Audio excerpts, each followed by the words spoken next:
menyaksikan.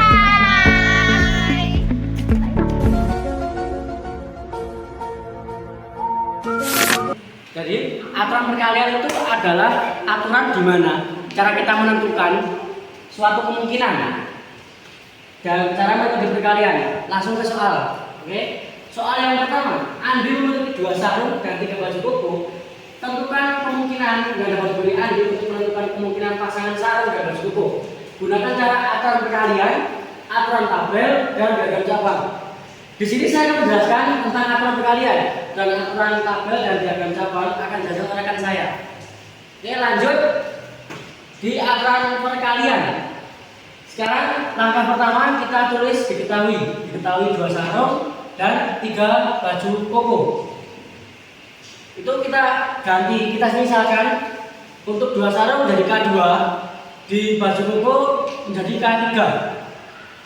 Kita lanjut ke rumus. Rumusnya adalah K sama dengan K2 dikali K3. Kita masukkan angkanya 2 kali 3. Hasil akhirnya adalah 6. Jadi total kemungkinan dapat dipilih Andi untuk menentukan kemungkinan pasangan sarung dan baju koko adalah 6 kemungkinan. Oke, untuk selanjutnya aturan tabel dan diagram cabang akan dilanjutkan oleh rekan saya. Terima kasih. Sekarang saya akan menjelaskan tentang aturan tabel. Aturan tabel adalah cara untuk menentukan total kemungkinan menggunakan metode tabel. Aturan ini hanya bisa memuat 2 unsur, yaitu unsur 1 dan unsur 2 menggunakan kolom dan tabel. Lalu ada juga aturan diagram cabang, yaitu menggunakan metode diagram cabang yang bertingkat sesuai dengan tahapan kejadian. Langsung saja saya akan menjelaskan cara pengerjaannya menggunakan 2 aturan ini. Yang kedua, kita akan menggunakan aturan tabel. Kita akan menulis unsurnya di sini, yaitu unsur pertama adalah sarung. Kita ibaratkan sebagai S. Lalu unsur kedua adalah koko. Kita ibaratkan sebagai K.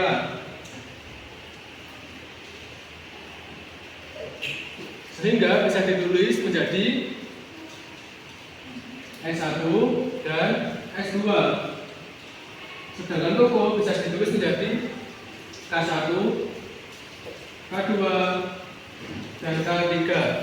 Untuk aturan tabel kita akan langsung menulis saja. Unsur pertama adalah S1, S2. Lalu yang kedua adalah K1, K2, dan K3. Kita langsung saja tentukan pasangannya. S1 dan K1. Selanjutnya S1 dan K2 dan seterusnya.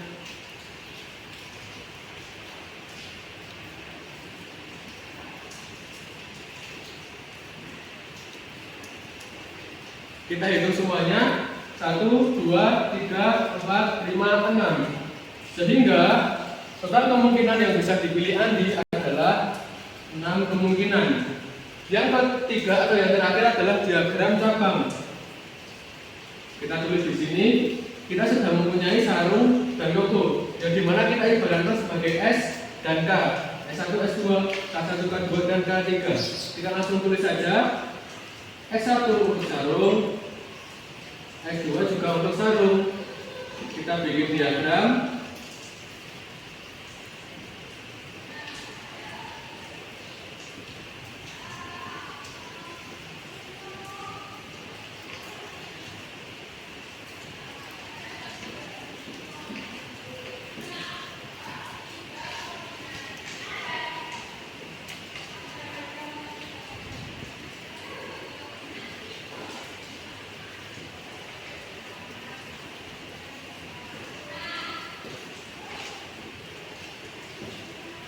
Langsung saja kita tentukan pasangannya di sini.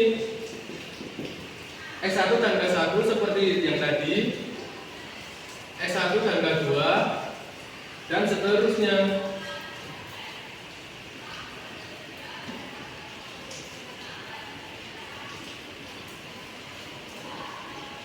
Kita hitung semuanya 1, 2, 3, 4, 5, 6. Sehingga total kemungkinan yang bisa dimiliki oleh Andi adalah 6. Sekian itu penjelasan dari saya tentang aturan tabel dan aturan diagram cabang.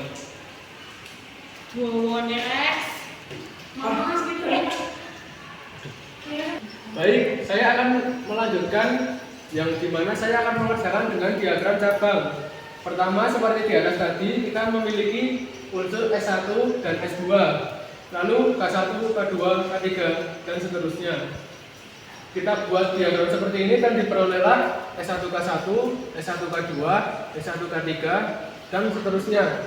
Kita hitung semua 1, 2, 3, 4, 5, 6. Sehingga total kemungkinan yang bisa dipilih Andi adalah 6 kemungkinan. Sekian penjelasan dari saya tentang diagram cabang dan aturan tabel. Permutasi adalah pengaturan bagian atau seluruh himpunan dalam urutan tertentu dengan memperhatikan urutan elemennya. Sebelum memasuki permutasi, kita harus mengetahui tentang faktorialisasi. Faktorial adalah operasi bilangan matematika yang digunakan untuk mengalihkan bilangan bulat positif dengan semua bilangan-bilangan positif lainnya untuk mencapai angka 1. Notasi faktorial dinyatakan dengan n faktorial, di mana n adalah hasil dari perkalian bilangan positif, di mana n adalah bilangan asli. Faktorial 0. Notasi faktorial n faktorial untuk n sama dengan 0 didefinisikan dengan 0 faktorial sama dengan 1. Faktorial negatif. Faktorial negatif adalah hasil dari semua perkalian bilangan negatif. Berapapun bilangannya min 1 hingga min tak terhingga, hasilnya adalah tidak terdefinisi. Adalah jenis permutasi. Permutasi sendiri dibagi menjadi 4. Yang pertama, permutasi dengan sebagian unsur berbeda. Dan permutasi ini itu menyusun unsur R dan dari unsur R yang berbeda. Yang kedua, permutasi dengan unsur yang sama. Permutasi dengan unsur yang sama sendiri jika yang digunakan unsur adalah R sama dengan N. Yang ketiga, permutasi dengan semua unsur sama, yaitu jika ada huruf atau unsur yang sama. Dan yang keempat adalah permutasi siklis atau melingkar. Permutasi ini biasanya digunakan untuk rapat atau hidup melingkar. Jadi di sini saya akan membahas contoh soal dengan materi permutasi dengan sebagian unsur berbeda. Soalnya adalah dari 8 siswa akan dipilih ketua, wakil, dan sekretaris. Berapa banyak susunan yang mungkin? Jadi 8 siswa ini adalah N dan ketua, wakil, sekretarisnya adalah N.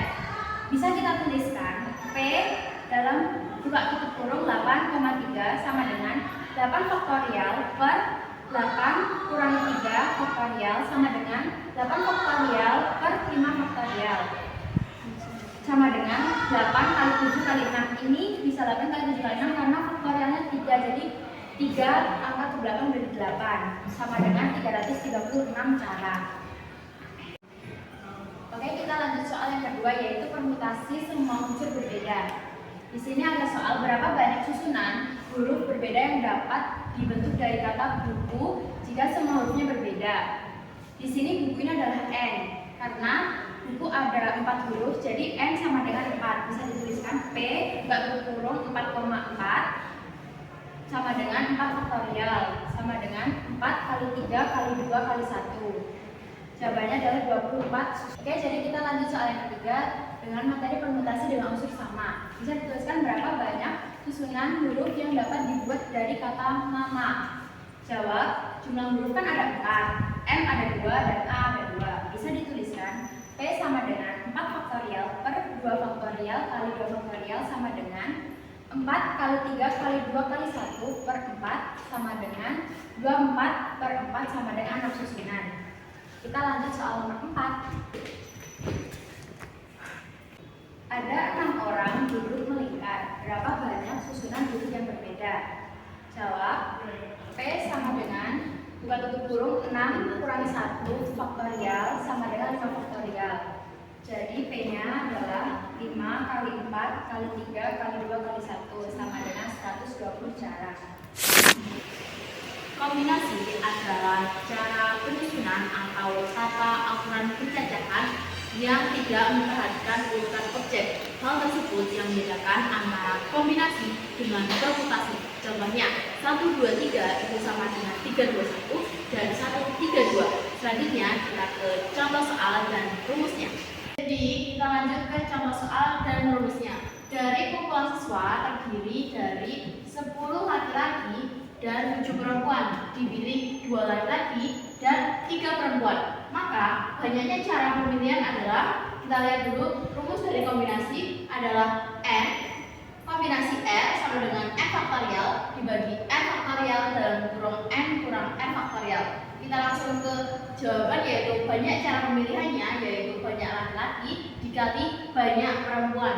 10 kombinasi 2 dikali 7 kombinasi 3 sama dengan 10 faktorial dibagi 2 faktorial dalam kurung 10 dikurangi 2 faktorial dikali 7 faktorial dibagi 3 faktorial dalam kurung 7 dikurang 3 faktorial. Hasilnya adalah 10 dikali 9 dikali 8 dibagi 2 kali 1 dikali 8 faktorial dikali 7 kali 6 kali 5 dikali 4 faktorial dibagi 3 dikali 2 dikali 1 dikali 4 faktorial. Kita coret yang bisa dicoret, 4 faktorial dibagi 4 faktorial, 3 kali 2 kali 1 6 dicoret, 8 faktorial 2 dan 10 dibagi 2 5. Jadi 5 dikali 9 dikali 7 dikali 5 hasilnya adalah 1575 cara. Jadi maka banyaknya cara pemilihan adalah 1575 cara.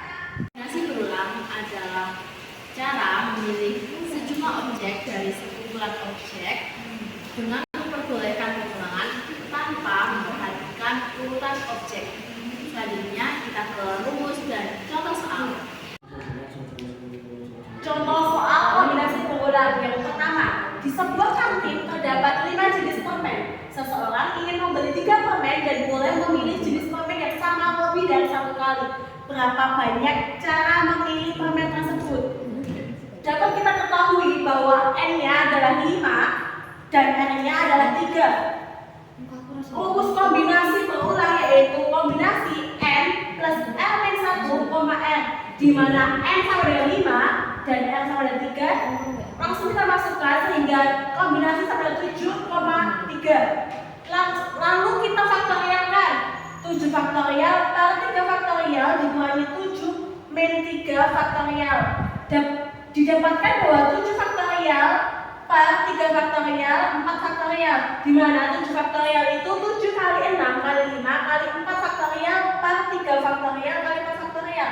Faktorial yang sama bisa kita coret, menghasilkan 7 kali 6 kali 5 itu hasilnya 210. Terus 3 faktorial itu berarti 3 dikali 2 dikali 1 itu hasilnya 6. Jadi 210 dibagi 6 sama dengan 35. Jadi banyak cara memilih permen, ada 35 cara.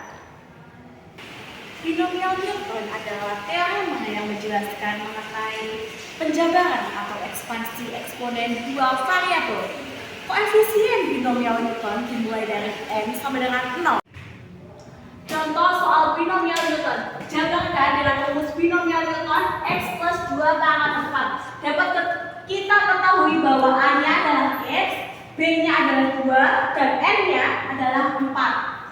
Rumus binomial Newton yaitu a plus b pangkat n sama dengan sigma i mendekati 0 sampai dengan n kombinasi i dikali a n min i dikali b pangkat i. X plus 2 pangkat 4 sama dengan sigma i sama dengan 0 mendekati 4 kombinasi i dikali x pangkat 4 min i dikali 2 pangkat i. Kita gantinya menggunakan 0, jadi 4 kombinasi 0 dikali x pangkat 0. Ini dijumlahkan hingga mencapai angka 4. Kita dapatkan seperti ini. Selanjutnya kita hitung 4 kombinasi 0 yaitu 1 x pangkat 0, x pangkat 0, 2 pangkat 0 sama dengan 1. Sampai selanjutnya ini dapat kita coret sehingga mendapatkan x pangkat 2 pangkat 4 sama dengan x pangkat 4 plus 8x pangkat 3 plus 24x kuadrat plus 32x plus 16.